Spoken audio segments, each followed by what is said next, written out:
Didukung oleh rendah gula, nyaman diminum. Sarung Al-Samsi, Telkomsel Romax.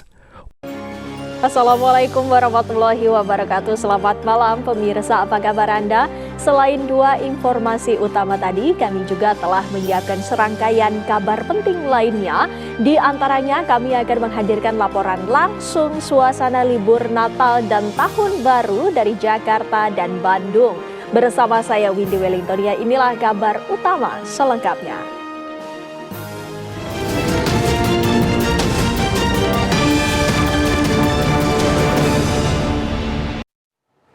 Presiden Republik Indonesia Prabowo Subianto menghadiri gelar geria atau open house perayaan Natal 2025 di Rumah Dinas Kapolri Jenderal Listio Sigit Prabowo.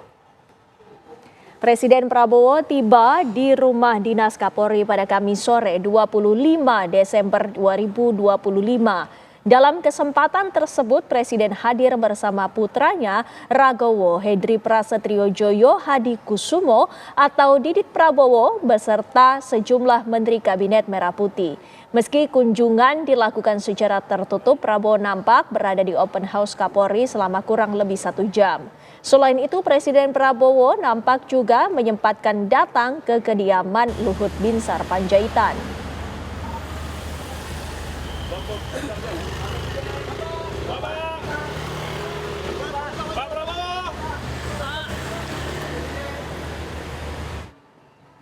Kapolda Jawa Barat memantau arus lalu lintas libur Natal dan Tahun Baru 2026 melalui udara. Kepadatan arus lalu lintas terlihat di jalur puncak, terutama akibat peningkatan volume kendaraan di lokasi-lokasi wisata.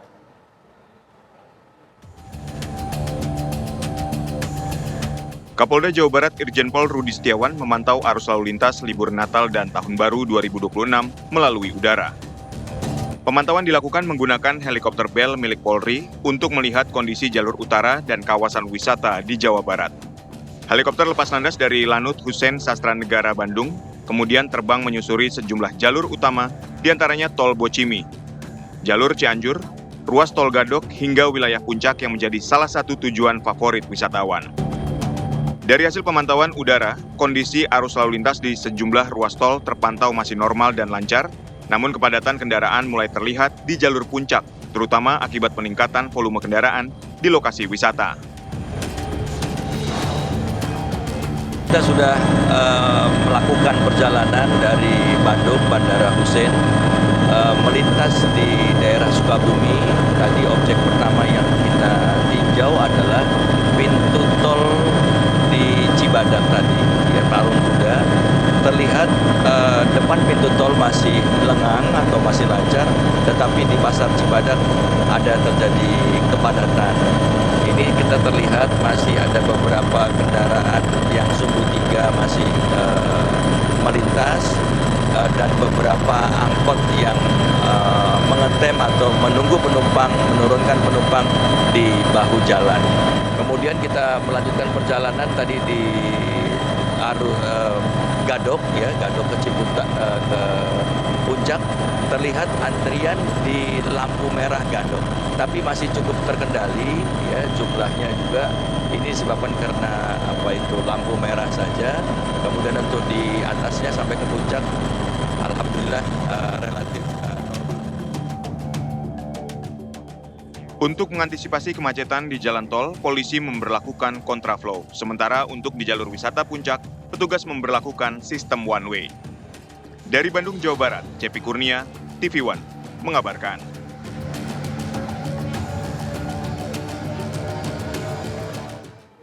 Kota Bandung, Jawa Barat selalu menjadi tujuan wisata setiap musim liburan. Hari ini, puluhan ribu wisatawan dari berbagai daerah membadati kawasan Asia Afrika, Jalan Braga, dan alun-alun Kota Bandung.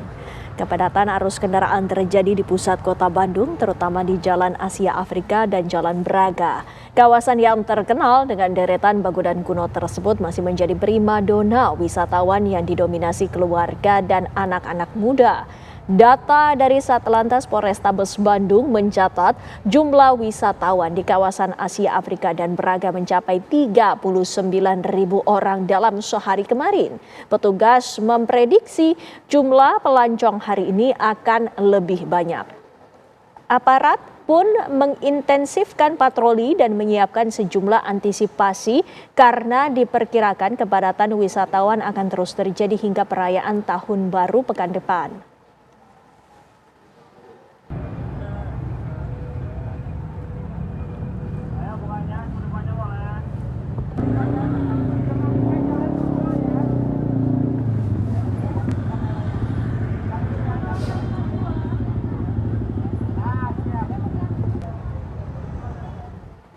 Dan pemirsa, malam ini kami akan ajak Anda memantau langsung suasana liburan di sejumlah lokasi. Sudah ada rekan Kesia Putar-Putar di Stasiun Pasar Senen, Jakarta. Dan juga Cepi Kurnia yang berada di pusat kota Bandung, Jawa Barat. Yang pertama kita simak laporan langsung dari Cepi Kurnia terlebih dahulu. Cepi, bagaimana suasana malam ini di Bandung? Silakan. Ya, Windy dan pemirsa TV1, malam ini saya masih berada di kawasan Braga, Asia Afrika, di mana memang pada libur Natal dan Tahun Baru di kota Bandung ini, khususnya di kawasan Asia Afrika dan Braga ini masih menjadi primadona untuk para wisatawan atau masyarakat tidak hanya dari Bandung maupun luar Bandung seperti Jabodetabek yang terus berdatangan dari kemarin hingga saat ini memang terus membludak di kawasan pusat kota Bandung ini, khususnya di Jalan Asia Afrika dan kawasan Braga. Jadi malam ini memang tadi polisi sendiri telah menyebutkan bahwa sejak kemarin sekitar 39.000 orang dari luar Bandung yang datang untuk berwisata bersama keluarga dan teman pada libur panjang Natal dan pergantian tahun baru ini. Dan memang jumlah ini akan terus bertambah dengan seiringnya libur sekolah dan libur kerja untuk berwisata di kota Bandung ini. Memang di kawasan Asia Afrika ini terdapat beberapa ikon yang dijadikan bersuah foto bersama keluarga untuk dijadikan momen pada libur ini. Selain itu juga mereka bisa bersuah foto dengan butterfly dan hantu-hantuan atau jurik yang berada di kawasan Asia Afrika. Dan memang di kawasan Braga ini terdapat juga sejumlah kuliner khas Sunda maupun khas Nusantara, dan juga mereka berjalan-jalan atau hanya sekedar nongkrong di kafe-kafe yang memang berada di kawasan Braga dan kawasan Asia Afrika. Dan untuk mengantisipasi lalu lintas yang nantinya memang tadi menurut petugas kepolisian sendiri akan terus melonjak pada nanti pergantian tahun nantinya untuk di kawasan Asia Afrika sendiri nantinya akan ketika memang terjadi kepadatan cukup padat atau kemacetan cukup parah, tentunya akan dialihkan melalui jalur lengkong kecil. Dan untuk ke Asia Afrika nantinya itu akan ditutup. Dan juga polisi mencatat selama sepekan ini sekitar hampir 1 juta lebih kendaraan yang masuk ke wilayah kota Bandung, baik dari gerbang tol Pasar maupun dari pintu gerbang-gerbang tol yang lain menuju ke Bandung. Begitu, Indi. Adakah himbauan dari petugas kepolisian khususnya karena masyarakat membludak di jalan-jalan yang menjadi tempat wisata favorit? Cepi. Ya, petugas juga menghimbau bahwa untuk para wisatawan yang datang ke Bandung, khususnya di pusat-pusat destinasi wisata yang ada di kota Bandung ini, untuk tetap berhati-hati terhadap adanya aksi copet maupun diingatkan terkait dengan pemerintah juga sudah menyediakan kantong parkir yang berada di kawasan Asia Afrika maupun di kawasan Braga. Dan juga petugas mengimbau agar para pengunjung yang membawa kendaraan roda 4 maupun roda 2 agar tidak parkir sembarangan, dan juga diingatkan ketika ada oknum atau tukang parkir yang meminta lebih dari tarif yang sudah disediakan atau tidak menggunakan karcis, sebaiknya tidak membayar dan melaporkan kepada petugas. Begitu, Indi. Baik, Cepi Kurnia. Selanjutnya pemirsa, kita simak laporan dari Kesia Putar-Putar untuk mengabarkan bagaimana perjalanan penumpang kereta api di Stasiun Pasar Senen malam ini. Kesia. Ya, selamat malam Windy dan juga pemirsa. Saat ini saya melaporkan langsung dari Stasiun Pasar Senen, Jakarta Pusat. Dan memang di momen Natal dan Tahun Baru ini malah semakin malam semakin ramai penumpang yang datang ke Stasiun Pasar Senen untuk menghabiskan libur Natal dan juga libur Tahun Baru, yang memang tercatat hingga malam ini jumlah penumpang yang tercatat oleh PT KAI ini mencapai 46.846 penumpang yang telah meninggalkan wilayah Jakarta menggunakan kereta api jarak jauh. Dan memang pemirsa dan juga Windy, Stasiun Pasar Senen ini merupakan stasiun paling padat yang ada di wilayah Jakarta. Dan juga stasiun ini hari ini terdapat 15.000 penumpang yang meninggalkan wilayah Jakarta dan juga sebanyak 19.000 maksud kami penumpang yang tiba di Jakarta. Dan pemirsa, PT KAI juga memberikan diskon kepada penumpang yang menggunakan kereta api ekonomi dan juga kereta api eksekutif. Dan untuk mengetahui bagaimana antusias dari penumpang yang akan bepergian menggunakan kereta api ini, kami sudah bersama dengan Bapak Vincentius yang penumpang menggunakan kereta api. Halo Bapak, selamat malam. Selamat malam. Boleh Pak, namanya siapa Pak? Vincentius. Pak, kalau boleh tahu ini Bapak berangkat tujuannya kemana? Tujuannya ke Surabaya, ke Stasiun Gubeng. Pak, ini Bapak liburan tahun baru ini bertemu dengan keluarga atau pulang kampung, Pak? Kebetulan saya ini pulang kampung karena memang kampung saya di Flores Maumere ya. Saya kesini tuh tanggal 5 bulan lalu, datang itu hanya dengan tujuan untuk mengikuti wisuda anak saya. Ya, anak saya itu wisuda di Telkom jurusan logistik. Kemudian 1 minggu di Purwokerto sana, setelah itu kami ke Tangerang. Kebetulan dia ada ikut tes magang, dia dapat dari kementerian, dia ada kerja di Tangerang di bagian karantina. Pak, kalau boleh tahu tiketnya ini Bapak belinya dengan harga normal ataukah dengan harga diskon? Karena kan PT KAI juga memberikan diskon untuk pengguna yang menggunakan kereta api ekonomi atau kereta eksekutif. Saya menggunakan kereta eksekutif. Kalau soal harga, anak saya yang dibeli, jadi saya kurang terlalu tahu itu antara diskon atau tidak, saya juga kurang terlalu tahu persis. Berarti ini Bapak bepergian bersama dengan keluarga atau sendiri? Anak tinggalnya kembali ke Tangerang, kalau saya dengan ibu, istri yang sama-sama pergi dari sini, nanti besok pagi tiba di Surabaya. Baik Pak, terima kasih atas waktunya, hati-hati di jalan, selamat berlibur, libur tahun baru dan juga libur Natal. Ya pemirsa, dari PT KAI ini juga memperkirakan jumlah penumpang akan terus meningkat hingga nanti awal Januari. Sementara demikian Windy, kembali kepada Anda di studio. Baik, terima kasih Kesia Putar-Putar mengabarkan dari Stasiun Pasar Senen, Jakarta. Dan sebelumnya ada Cepi Kurnia yang mengabarkan dari Bandung, Jawa Barat. Selamat bertugas kembali rekan-rekan. Pemirsa, hari kedua libur Natal dan Tahun Baru, Bandara Internasional Soekarno-Hatta Tangerang masih dipadati ribuan penumpang hingga malam ini. Antrean calon penumpang masih terlihat mengular di Terminal 3, terutama pada counter check-in penerbangan internasional. Data pengelola Bandara Soekarno-Hatta mencatatkan mulai terjadi tren penurunan jumlah penumpang. Kondisi tersebut terjadi seiring banyaknya warga yang sudah berada di kampung halaman atau destinasi wisata. Tercatat jumlah pergerakan penumpang telah mencapai 146.000 orang dan jumlah pergerakan pesawat terbang mencapai 1.131 unit. Petugas memprediksi puncak tertinggi kedua jumlah penumpang Tahun Baru akan terjadi pada tanggal 29 Desember mendatang.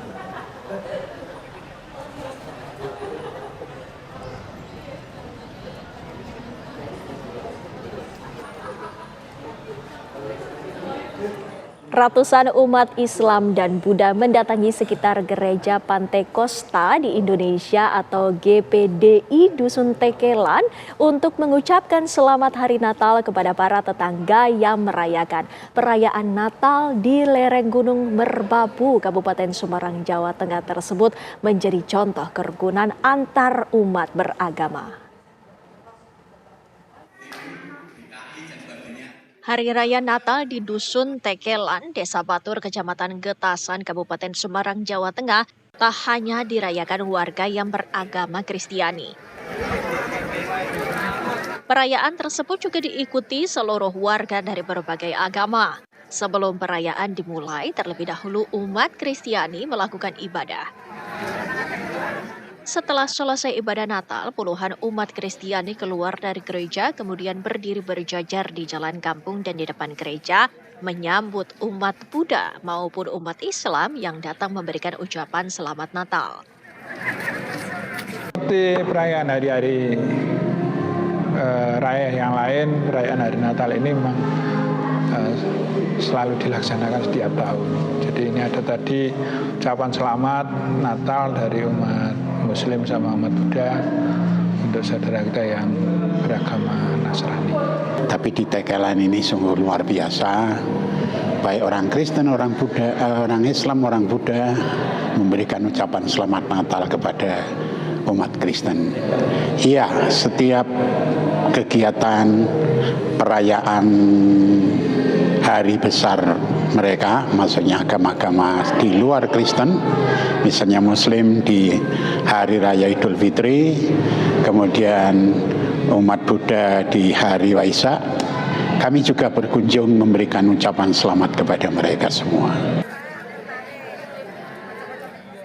Ucapan Natal dari umat Islam dan Buddha merupakan tradisi turun-temurun dari leluhur sejak dulu. Begitu juga jika Hari Raya Idul Fitri dan Waisak, semua umat akan melakukan hal yang sama sebagai wujud kerukunan antar umat beragama. Walaupun berbeda keyakinan, hidup berdampingan, saling menghormati, menghargai, dan tetap menjaga silaturahmi. Ini diharapkan menjadi contoh persatuan antar umat beragama di Indonesia. Dari Semarang, Jawa Tengah, Aditya Bayu, TV One mengabarkan. Pasca terputusnya akses jalan akibat banjir bandang dan tanah longsor, sejumlah ruas jalan utama Kabupaten Aceh Tenggara Gayo Luwes masih ekstrim dilalui oleh kendaraan. Jalur yang sempat terputus akibat banjir bandang dan tanah longsor kini telah tersambung kembali dan telah dibuka.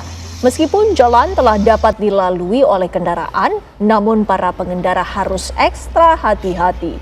Jalan utama Aceh Tenggara Gayo Luwes yang masih terjal dan ekstrim tanjakannya yaitu berada di Desa Serkil dan Desa Tetumpun pada Kecamatan Putri Betung, Kabupaten Gayo Luwes. Jalan yang tanjakan masih terjal ini membuat sejumlah pengendara harus mengantre terlebih dahulu saat ingin melintasi karena badan jalan yang sempit dan menanjak hanya dapat dilalui oleh kendaraan satu persatu saja.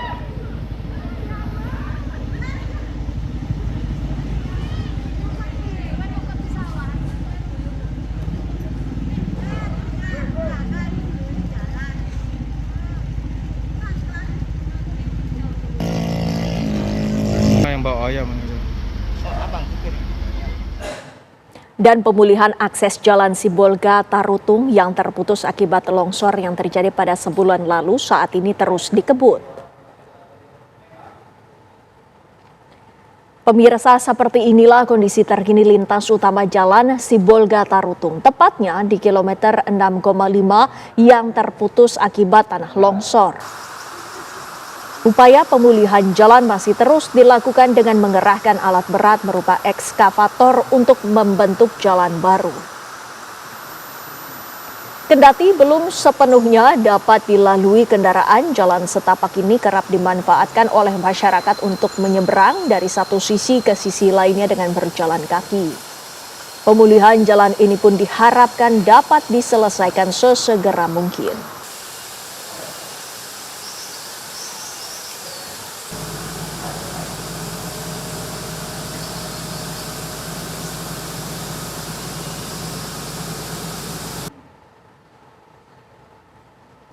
Pemerintah terus mempercepat penanganan pasca bencana di Sumatera. Bahkan pemerintah juga memperluas bantuan sosial bagi warga terdampak bencana, yaitu 8 juta rupiah untuk setiap kepala keluarga. Pasca bencana banjir bandang dan tanah longsor di sejumlah wilayah di Aceh, Sumatera Utara, dan Sumatera Barat, hingga kini proses pemulihan masih terus berlangsung. Pemerintah mempercepat penanganan dampak bencana sekaligus memperluas bantuan sosial bagi warga terdampak bencana. Dalam rapat koordinasi yang digelar pada Rabu 24 Desember lalu, Sekretaris Kabinet Teddy Indrawijaya bersama Menteri Sosial Syaifullah Yusuf menyepakati skema baru bantuan bagi para pengungsi dan keluarga korban bencana di Sumatera. Pemerintah menetapkan bantuan langsung tunai minimal 8 juta rupiah bagi setiap kepala keluarga terdampak atau pengungsi. Bantuan ini terdiri dari 3 juta rupiah untuk kebutuhan isian rumah dan 5 juta rupiah untuk pemulihan ekonomi keluarga. Jadi dalam rangka bencana, pemerintah memiliki tim besar untuk melakukan beberapa tahapan penanggulangan. Yang pertama adalah tentu evakuasi, kemudian masuk masa kedaruratan. Setelah masuk masa kedaruratan ini, pada saat yang sama, secara simultan juga ada perbaikan infrastruktur, membuka daerah-daerah yang terisolir.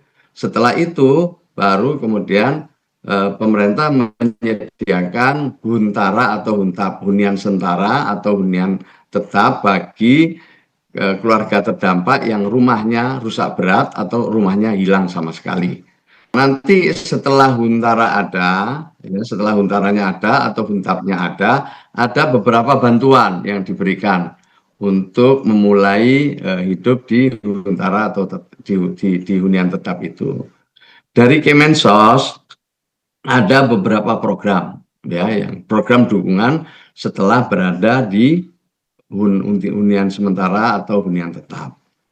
Yang pertama, ketika keluarga masuk ke hunian sementara atau hunian tetap itu, ada bantuan untuk membeli isian rumah, ya, yang diberikan secara tunai untuk membeli kebutuhan perabotan rumah misalnya, ya, sebesar 3 juta rupiah per keluarga.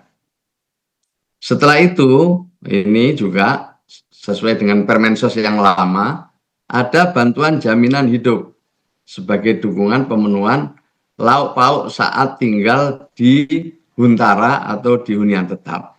Terakhir nanti ada dukungan pemberdayaan dalam kerangka pemulihan ekonomi, yang tentu ini nanti akan diberikan setelah melalui hasil asesmen bersama pemerintah daerah dan juga dengan BNPB sebesar 5 juta rupiah. Nah, inilah nanti dukungan yang diberikan dari Kementerian Sosial. Belum lagi nanti ada yang dari BNPB dan ada juga dari instansi-instansi lain. Selain bantuan tunai, pemerintah juga menyalurkan bantuan kebutuhan pokok berupa beras serta lauk pauk yang diberikan terpisah dari bantuan langsung tunai. Tak hanya itu, pemerintah juga menyiapkan santunan khusus bagi keluarga korban meninggal dunia sebesar sekitar 15 juta rupiah per ahli waris. Sementara warga yang mengalami luka berat akan menerima santunan sekitar 5 juta rupiah. Seluruh bantuan dan santunan akan disalurkan langsung oleh Kementerian Sosial berdasarkan data dan persetujuan dari Bupati atau Wali Kota setempat. Tim TV One mengabarkan. Memasuki hari kelima pembersihan kayu gelondongan di pesantren Darul Mukhlisin, Kampung Tanjung Karang, Aceh Tamiang terus dilakukan. Hingga saat ini proses pembersihan kayu gelondongan telah mencapai 40%. Pembersihan kayu gelondongan di pesantren Darul Mukhlisin, Kampung Tanjung Karang, Aceh Tamiang terus dilakukan oleh petugas gabungan. Saat ini untuk mempercepat proses pembersihan, petugas bekerja sejak pagi hingga malam hari. Puluhan alat berat dikerahkan untuk mengangkat dan memindahkan kayu-kayu berukuran besar yang menimbun halaman dan sebagian bangunan pesantren. Nantinya, kayu-kayu gelondongan akan dipotong dengan gergaji mesin untuk mempermudah pengangkutan ke tempat penampungan di sekitar area pesantren. Proses pembersihan kayu gelondongan ini ditargetkan selesai dalam waktu 2 pekan ke depan.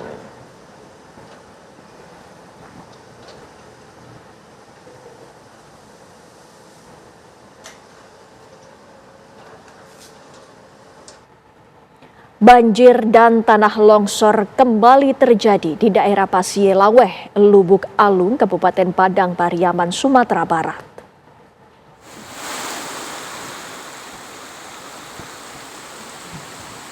Akibat peristiwa ini, pemirsa, akses jalan di lokasi longsoran sempat terputus karena material longsoran menimbun badan jalan.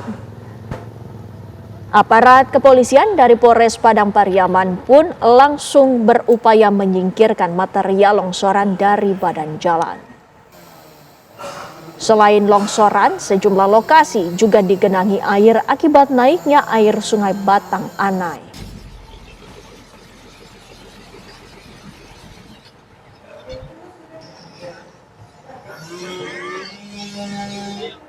Anda kembali bersama kami, pemirsa. Sekelompok orang tak dikenal diduga menyerang dan menyiramkan air keras ke permukiman warga di kawasan Pulau Gadung, Jakarta Timur.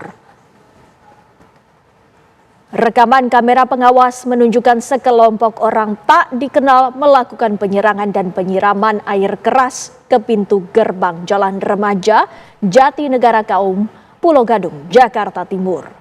Dalam insiden Kamis dini hari tersebut, 2 satpam yang berjaga langsung mengunci gerbang dan menyelamatkan diri. Hingga kini belum diketahui motif dari para pelaku yang diperkirakan berjumlah 9 orang tersebut. Pelaku yang naik 3 sepeda motor diduga juga membawa senjata tajam. Setelah melakukan penyerangan, para pelaku langsung kabur ke arah Pasar Klender. Dari sana posisi kita di sini, ini aku di sini, sana udah teriak-teriak, ayo keluar lo, keluar nih, udah ngacung-ngacungin itu. Keributan terjadi di sebuah rumah makan di Pekanbaru Riau diduga dipicu oleh ulah debt collector yang meminta paksa kunci mobil yang berujung insiden tembakan.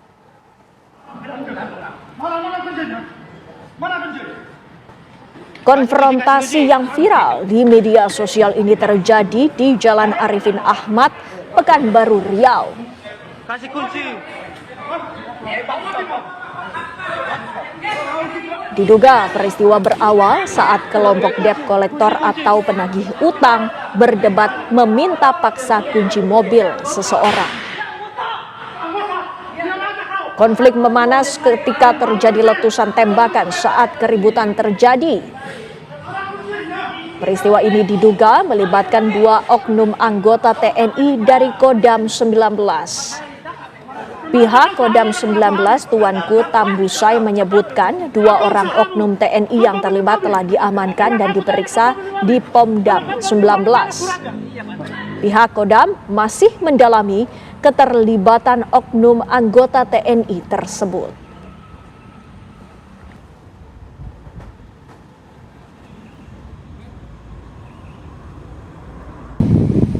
Kodam 19 Tuanku Tambusai membenarkan bahwa 2 orang oknum anggota yang di video tersebut benar anggota dari Kikap 6 Raja Wali Bakti Tama, dan sekarang ini sedang menjalani proses pemeriksaan di Staf Intel dan Pomdam. Didalami motifnya apakah sebagai debt collector atau yang lain nanti akan kita sampaikan selanjutnya. Seorang pencuri sepeda motor bersenjata api nyaris dihakimi warga di Bandar Lampung setelah terpergok warga. Polisi menyita sepucuk pistol rakitan dan amunisi serta kunci letter T. 1 dari 2 orang komplotan curanmor bersenjata api ditangkap warga setelah terpergok mencuri motor di Kelurahan Kemiling Permai, Kecamatan Kemiling, Bandar Lampung, Lampung. Warga yang kesal sempat menghakimi pelaku berinisial A, 30 tahun, warga Natar, Kabupaten Lampung. Sementara rekannya berinisial HR kabur dengan membawa motor korbannya. Polisi yang tiba di lokasi mengamankan pelaku. Pelaku diamankan dari amukan warga dan membawa pelaku ke kantor polisi untuk penyelidikan lebih lanjut. Polisi pun menyita sepucuk senjata api rakitan lengkap dengan amunisinya, seperangkat kunci letter T, serta sepeda motor milik tersangka. Tersangka dijerat pasal berlapis tentang pencurian dan kepemilikan senjata api ilegal dengan ancaman hukuman 10 tahun penjara. Polisi masih memburu rekan pelaku yang berhasil kabur. Pelaku berdua, satu orang berhasil mengambil sepeda motor tersebut dan satu orang berhasil diamankan oleh warga. Setelah diamankan oleh warga ditemukan senpi di kekuasaannya si saudara Naca. Kalau untuk pengakuannya sementara dia mengakui 2 TKP di Kemiling, yaitu yang saat ini dia mencuri sepeda motor dengan kawannya dan satu lagi di TKP tidak jauh dari TKP awal. Kalau untuk pengakuan dia saat ini, senpinya belum pernah ditembak. Kabar menarik dan penting sepanjang hari ini kami rangkum selengkapnya dalam Kilas Kabar berikut ini. Presiden Republik Indonesia Prabowo Subianto menghadiri gelar geria atau open house perayaan Natal 2025 di Rumah Dinas Kapolri Jenderal Listio Sigit Prabowo. Dalam kesempatan tersebut Presiden hadir bersama putranya Ragowo Hedi Prasetyo Joyo Hadikusumo atau Didit Prabowo, beserta sejumlah Menteri Kabinet Merah Putih. Selain itu, Presiden Prabowo nampak juga menyempatkan datang ke kediaman Luhut Binsar Panjaitan.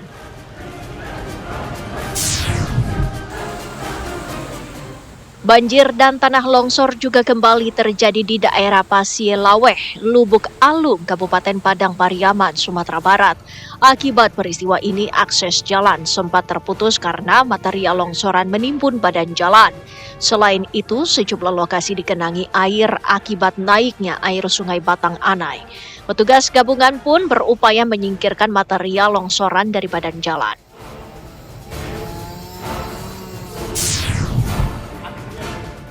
Keributan yang diduga debt kolektor tengah meminta paksa kunci mobil berujung insiden tembakan.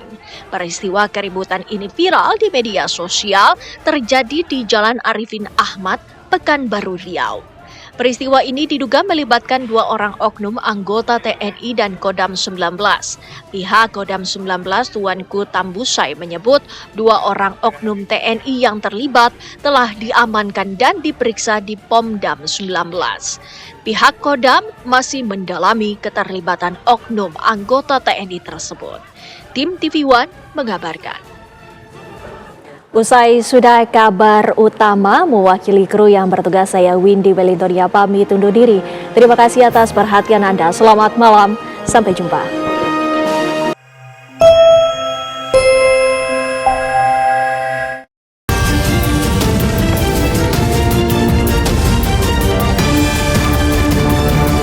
Didukung oleh rendah gula, nyaman diminum, Sarung Al Samsi, Telkomsel Romax,